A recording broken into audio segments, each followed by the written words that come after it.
목사 그리고 목사직이라는 제목의 책이 있습니다. 이 책은 100주년 기념교회를 은퇴하시고 거창으로 낙향하신 이재철 목사님이 최근에 출간하신 책입니다. 이 책에는 목사님께서 30년 동안의 목회 생활을 돌아보시면서 자신과 다른 목사님들에게 던지는 7가지 질문이 구성되어 있습니다. 이 책의 서론에 나오는 이야기 중에 일부분을 소개하겠습니다.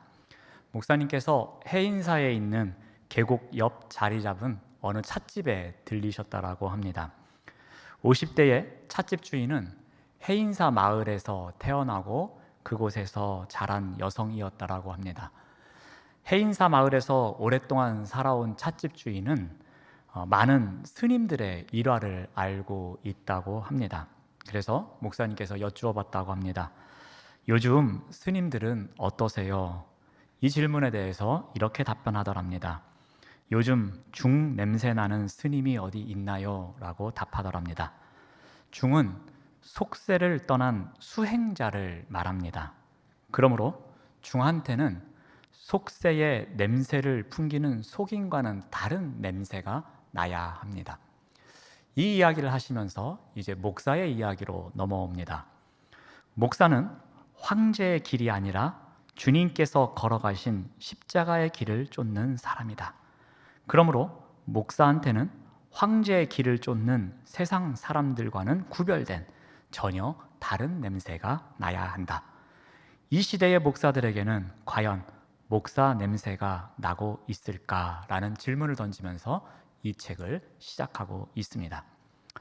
요즘 상황과 접목하여 중요한 깨달음을 던져주는 부분이 있어서 잠깐 인용하여 읽어드리겠습니다. 코로나19로 세계가 올스톱 상태의 위기에 직면해 있다.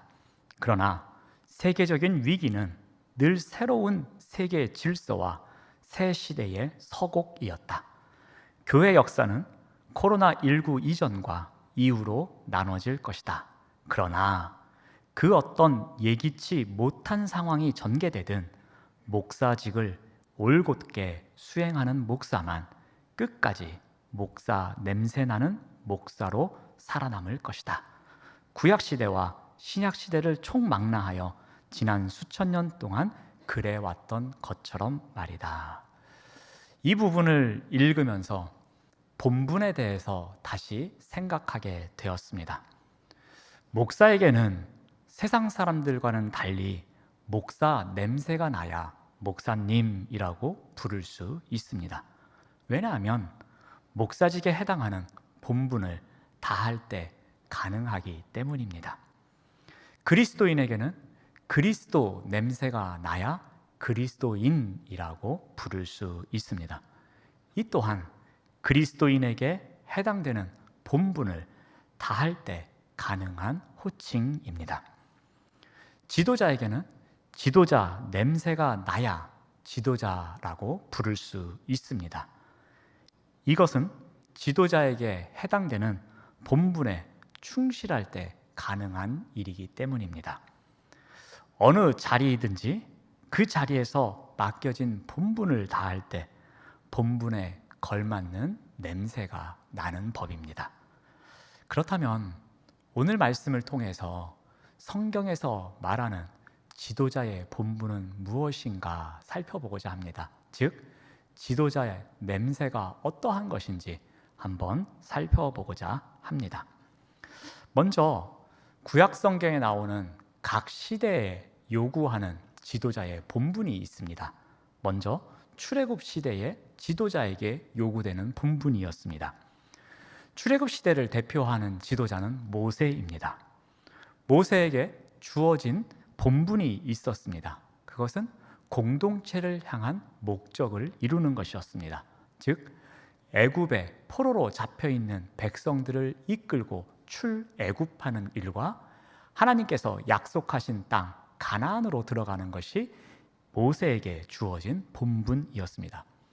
그런데 모세오경을 보면 모세는 이 일을 혼자 감당할 수 없다라고 하나님께 탄원을 합니다. 그래서 하나님께서 모세에게 필요한 지도자를 세우게 하십니다. 그 내용이 출애굽기 18장 25절에서 26절 말씀에 나옵니다. 모세가 이스라엘 무리 중에서 능력 있는 사람을 택하여 그들을 백성의 우두머리로 세우고 그들이 때를 따라 백성을 재판하되 어려운 일은 모세에게 가져오고 모든 작은 일은 스스로 재판하더라. 모세는 백성들 중에서 능력이 있다고 인정받는 사람들을 택합니다. 그리고 그들을 각 지파의 우두머리로 세웁니다. 즉, 각 지파의 지도자로 세웠습니다. 그런데 이들 지도자들이 해야 할 본분이 있었습니다. 그 본분이 무엇입니까? 자기가 담당하고 있는 지파의 백성들을 다스리고 그들 사이에 갈등이나 분쟁이 일어났을 때에 그 재판을 담당하는 일이었습니다. 자, 두 번째로 사사시대로 옵니다. 사사시대에는 지도자가 무슨 일을 해야 했느냐면은 우리 사사기 4장 4절에서 5절 말씀을 봅니다. 그때에 랍비돗의 아내 여선지자 드보라가 이스라엘의 사사가 되었는데 그는 에브라임 산지 라마와 베델 사이 드보라의 종려나무 아래에 거주하였고 이스라엘 자손은 그에게 나아가 재판을 받더라. 사사인 여선지자 드보라에 관한 이야기가 나옵니다. 이 드보라가 사사로서 사역을 하는 집무실이 있었습니다. 그 집무실이 어디에 있습니까? 종려나무 아래에 있다라고 합니다. 종려나무 아래, 즉 사사의 집무실에서 무슨 일을 합니까? 사사인 드보라의 본분이 무엇입니까? 그것은 재판입니다. 사사시대에도 지도자의 본분은 재판이었습니다. 재판을 통해서 공동체의 질서를 세워가는 일이 지도자의 본분이었습니다. 다음으로는 왕정시대입니다. 사사시대가 마무리되어져 가고 이제 왕이 세워집니다. 그 왕의 본분에 대해서 성경 말씀에서 이렇게 가르쳐 줍니다. 사무엘상 8장 20절 말씀을 봅니다. 우리도 다른 나라들 같이 되어 우리의 왕이 우리를 다스리며 우리 앞에 나가서 우리의 싸움을 싸워야 할 것이니이다. 왕이 해야 할 본분이 두 가지 소개되고 있습니다. 첫 번째는 백성을 다스리는 일입니다. 그리고 두 번째는 전쟁터에 나가서 그 싸움을 이끄는 일이 왕이 해야 할 본분이었습니다. 이와 같은 본분을 가진 지도자, 즉 왕을 세우는데 첫 번째로 사울 왕이 왕의 자리에 오르게 됩니다. 우리 사무엘상 9장 16절 말씀을 봅니다. 너는 그에게 기름을 부어 내 백성 이스라엘의 지도자로 삼으라. 그가 내 백성을 블레셋 사람들의 손에서 구원하리라. 왕정시대에 왕의 본분은 무엇입니까? 바로 구원입니다. 이 구원의 의미를 깊이 들어가 보면 두 가지 의미를 갖고 있습니다. 하나는 내부적으로 나라의 질서를 잘 세워서 백성을 구원하는 일입니다. 또 하나는 외부적으로 나라를 강력하게 만들어서 외세의 침입으로부터 백성을 지켜주는 일, 그 일이 바로 구원이었습니다. 출애굽 시대부터 왕정 시대까지의 지도자의 본분은 무엇입니까? 크게 두 가지로 집약될 수 있습니다. 하나는 재판을 하는 일이요, 하나는 구원을 하는 일입니다. 즉 내치와 외치, 이 두 가지가 지도자의 본분이었습니다. 이제 세월이 흘러서 미가 선지자가 살고 있던 시대의 일입니다. 대략적으로 주전 8세기의 일입니다. 이때의 지도자의 본분이 어떠한지 오늘 말씀 3장 1절에서 이렇게 알려줍니다. 내가 또 이르노니 야곱의 우두머리들과 이스라엘 족속의 통치자들아, 들으라. 정의를 아는 것이 너희의 본분이 아니냐. 그 시대의 지도자들을 우두머리 또는 통치자라고 명명하고 있습니다. 이 지도자들이 해야 할 본분이 무엇이라고 합니까? 정의를 아는 것입니다. 정의가 무엇인지 알고 그 정의를 실천하며 살아가는 것, 그것이 그 시대의 지도자의 본분이라고 알려줍니다. 그렇다면 이 정의는 무엇을 의미할까요? 이 구약 성경을 통해서 우리가 알 수 있는 이 정의의 의미는 크게 두 가지로 나뉘어집니다. 첫 번째는 재판의 맥락에서 올바르게 행해지는 올바른 판결을 정의라고 합니다. 예를 들어서 설명드리겠습니다. 어느 재판을 담당하는 지도자가 있다고 합시다. 지도자에게 억울한 일을 당한 사람이 찾아옵니다. 지도자님, 이 일이 억울하오니 재판을 해주십시오 라고 피해자가 찾아옵니다. 그런데 일정 시간이 지난 이후에 피의자가 찾아옵니다. 그런데 이 피의자는 권력이 있습니다. 또 재력이 있습니다. 이 피의자가 주머니에서 돈을 내놓더니 그 돈을 슬며시 건네줍니다. 잘 부탁합니다 라고 뇌물을 줍니다. 이 뇌물을 받은 지도자는 웃음을 짓습니다. 그리고 한쪽으로 치우친 판결을 합니다.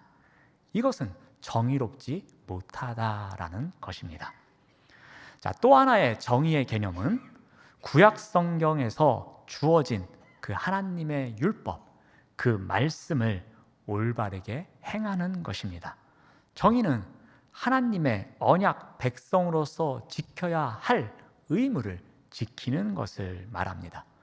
예를 들어서 십계명에서 주신 내 부모를 공경하라 라는 명령이 있습니다. 이 덕목을 지키지 않는 자, 그 자는 정의를 알지도 못하고 정의를 실천하지 못하는 자다라고 말씀드릴 수 있습니다. 자, 그런데 이러한 정의를 알고 이러한 정의를 실천하며 살아가야 하는데 그 시대의 지도자들이 정의를 알지도 못하고 정의를 실천하지도 못하고 있습니다. 정의를 외면하고 있습니다. 바꿔 말해서 지도자의 냄새가 나지를 않습니다. 과연 어떤 모습을 갖고 있기에 그럴까요? 한 세 가지 정도 살펴보겠습니다. 먼저는 분별입니다. 분별해야 될 것을 분별하지 못하고 있습니다. 3장 2절 말씀을 봅니다. 너희가 선을 미워하고 악을 기뻐한다 라고 합니다. 또 9절 말씀을 봅니다. 야곱의 족속의 우두머리들과 이스라엘 족속의 통치자들 곧 정의를 미워하고 정직한 것을 굽게 하는 자들아 라고 합니다.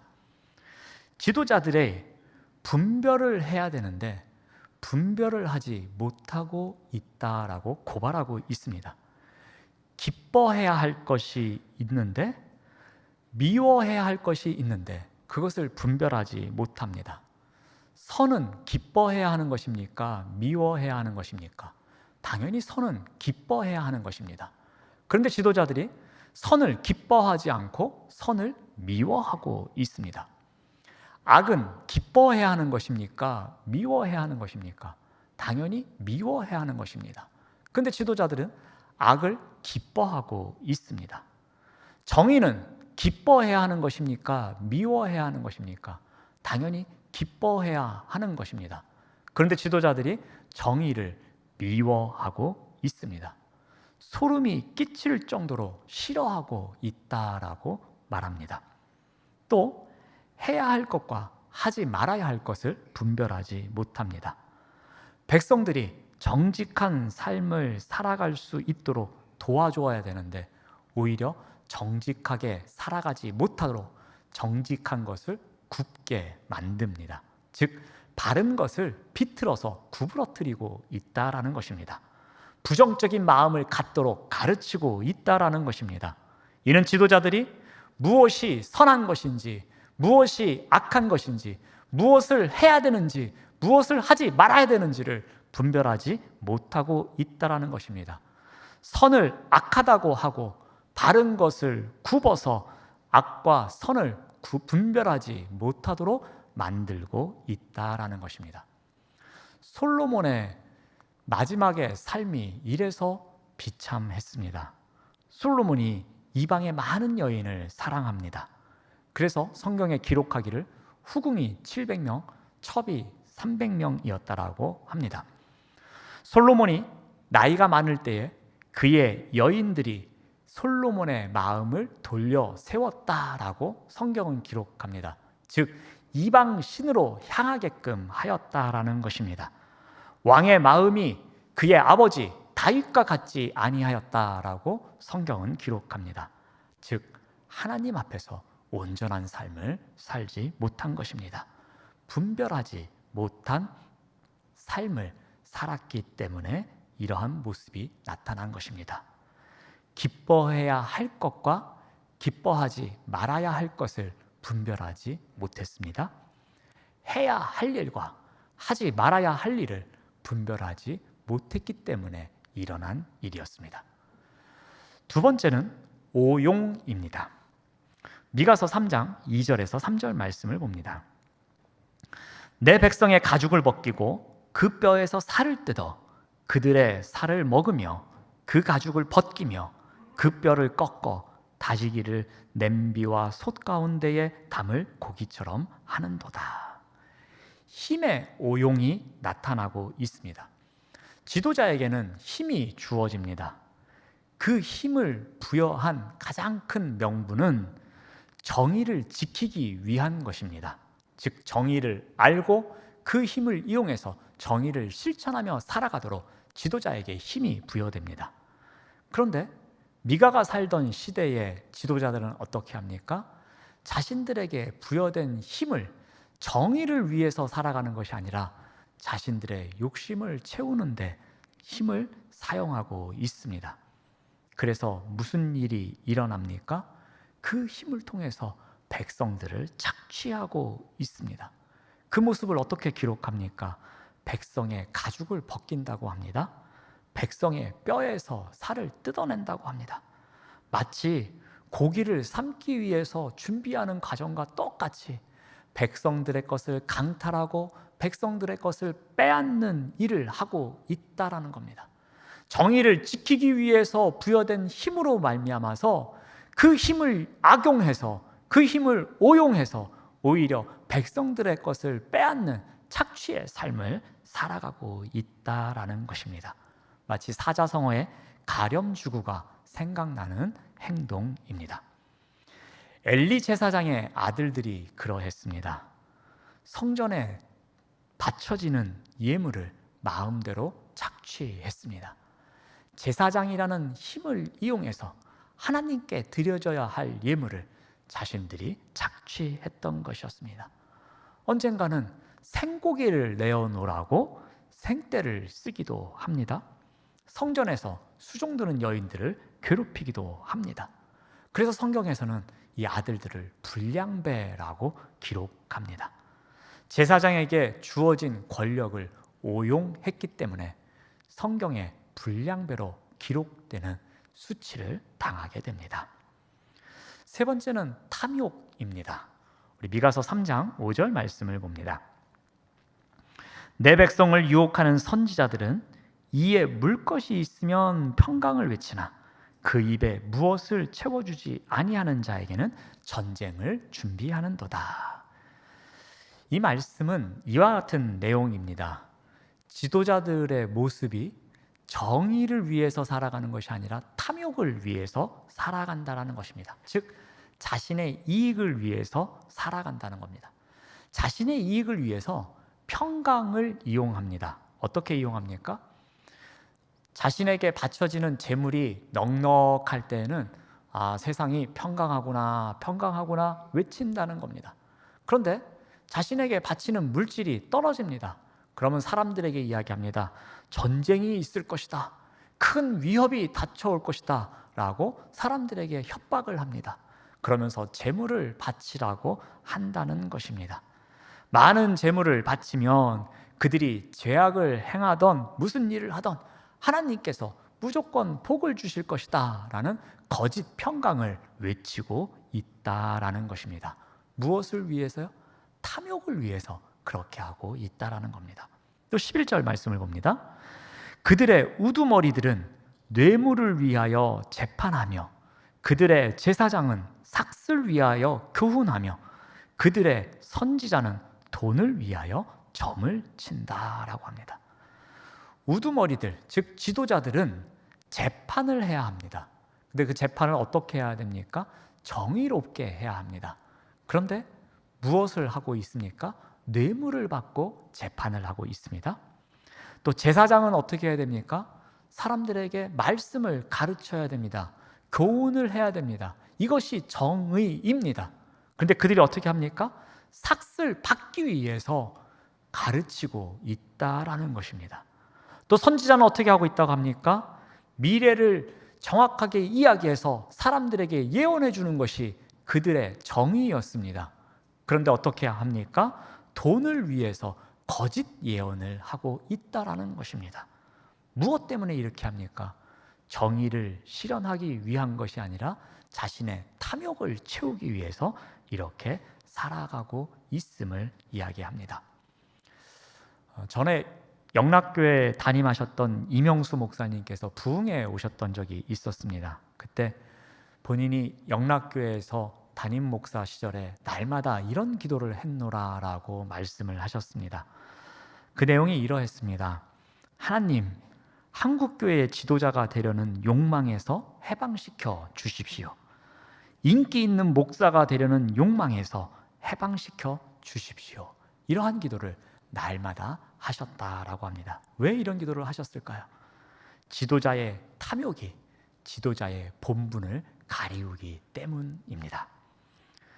이제 미가 선지자는 이러한 잘못을 하고 있는 지도자들을 꾸짖고 나서 그러면 어떻게 해야 되는지, 지도자의 본분은 어떠한 것인지, 어떻게 살아가는 것이 지도자의 냄새가 나는 것인지를 알려줍니다. 미가서 3장 8절 말씀을 봅니다. 우리 한 목소리로 같이 봉독하겠습니다. 시작.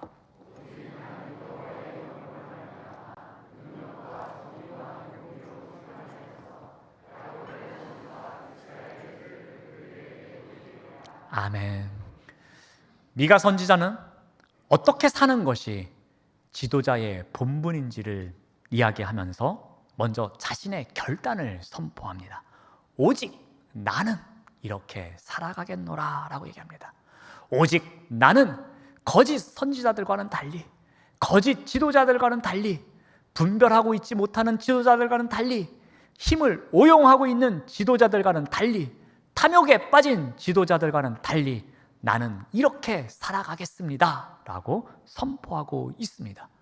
그 다르게 살아가겠다는 내용, 그 선포의 내용은 이 8절에서 세 가지를 담고 있습니다. 먼저 기원입니다. 즉 나의 선지자된 이 삶은 어디로부터 왔느냐라는 것입니다. 자신의 사역의 기원이 다르다라고 합니다. 어디로부터 왔다라고 합니까? 여호와의 영으로 말미암았다라고 합니다. 자신이 하고 있는 예언, 자신이 가르치고 있는 그 모든 것은 하나님으로부터 말미암은 것이다 라고 말합니다. 사리 사욕을 위해서, 탐욕을 위해서 하는 것이 아니다 라고 말합니다. 여기에 지도자의 본분 첫 번째 내용이 담겨져 있습니다. 지도자의 본분은 성경적인 기원을 갖고 있어야만 합니다. 즉 하나님 의존적인 삶을 살아가야 합니다. 모든 것이 하나님으로부터 공급받았다라는 믿음을 갖고 살아가는 자여야 합니다. 즉 하나님 냄새가 그의 삶에서 나야 합니다. 두 번째는 충만입니다. 즉 무엇으로 충만한 삶을 살아가야 하는가입니다.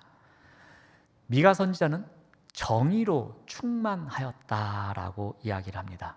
즉 그의 삶의 중심에는 정의가 있다라는 것입니다.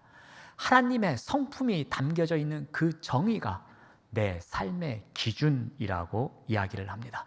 그 모든 것이 정의로부터 시작된다라고 말합니다. 바로 여기에 지도자의 본분 두 번째 내용이 담겨져 있습니다. 지도자는 삶의 자세가 달라야 합니다.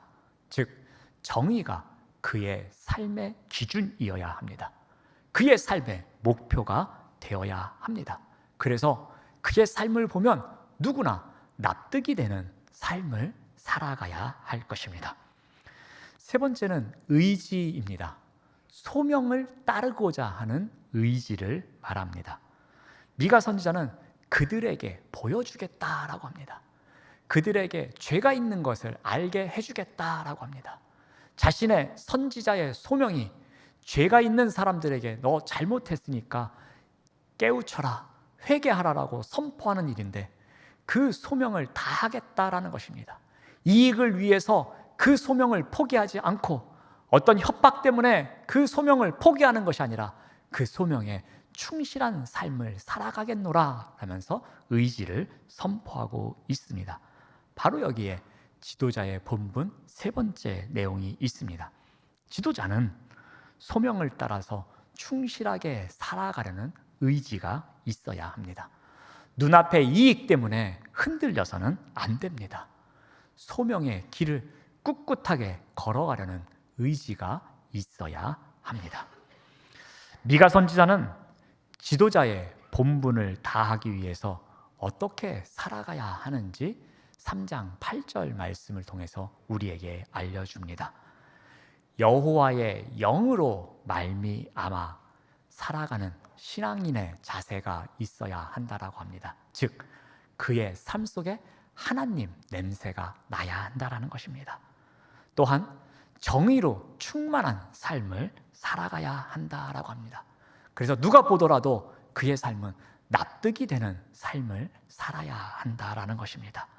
마지막으로 소명을 다하며 그 소명을 위해서 충실하게 살아가고자 하는 의지, 그 의지가 있는 삶이어야 한다라고 가르쳐 줍니다. 우리 교회는 다음 주부터 3주간에 걸쳐서 항존직 선거를 합니다. 사람들은 말합니다. 선거는 말도 많고 탈도 많은 것이라고 합니다. 그래서 세상에서 선거가 끝나고 나면 항상 시끄럽습니다. 부정선거다, 부정선거 운동을 했다, 이런저런 말도 많고 탈도 많고 고소고발이 이어집니다. 지난 4월 15일에 있었던 선거가 끝난 이후에도 여기저기에서 잡음이 끊이지 않고 있습니다. 그러나 교회의 항존직 선거가 이와 같이 되어서는 안 됩니다. 교회 선거는 지도자의 본분에 충실한 사람을 뽑는 축제가 되어야 합니다. 교회 선거는 주님께서 맡겨주신 본분의 자리에서 성실하게 감당할 수 있는 일꾼을 뽑는 거룩한 행위가 되어야 합니다. 그러므로 세상 선거의 방식대로 그대로 적용해서 하면은 안 됩니다. 항존직 선거의 후보로 나오시는 분들은 지도자의 본분을 다하겠다는 마음으로 기도하면서 준비하셔야 할 것입니다. 또한 선거권이 있으신 분들은 투표용지에 투표를 하실 때에 지도자의 본분을 다하는 사람을 뽑겠다는 마음으로 함께 하셔야 할 것입니다. 즉 하나님 냄새가 나는 사람, 그리고 그의 삶을 보았을 때에 누구나 납득할 수 있는 삶을 살아가는 사람, 그리고 맡겨진 소명을 충실히 따라가겠다는 의지가 있는 사람, 이러한 사람을 뽑게 해 주시옵소서라는 기도를 하면서 준비하셔야 합니다. 항존직 선거가 말도 많고 탈도 많은 선거가 아닌 의로운, 은혜로운 선거를 통해서 지도자의 본분에 충실한 믿음의 일꾼을 세우는 거룩한 행사가 되기를 바랍니다. 기도하겠습니다. 하나님 감사합니다. 맡겨진 자리에서 본분을 다하는 삶을 살아가도록 인도하여 주시옵소서. 그래서 그리스도의 냄새가 나는 신실한 그리스도인으로 살아가도록 인도하여 주시옵소서. 예수님의 이름으로 기도드립니다. 아멘.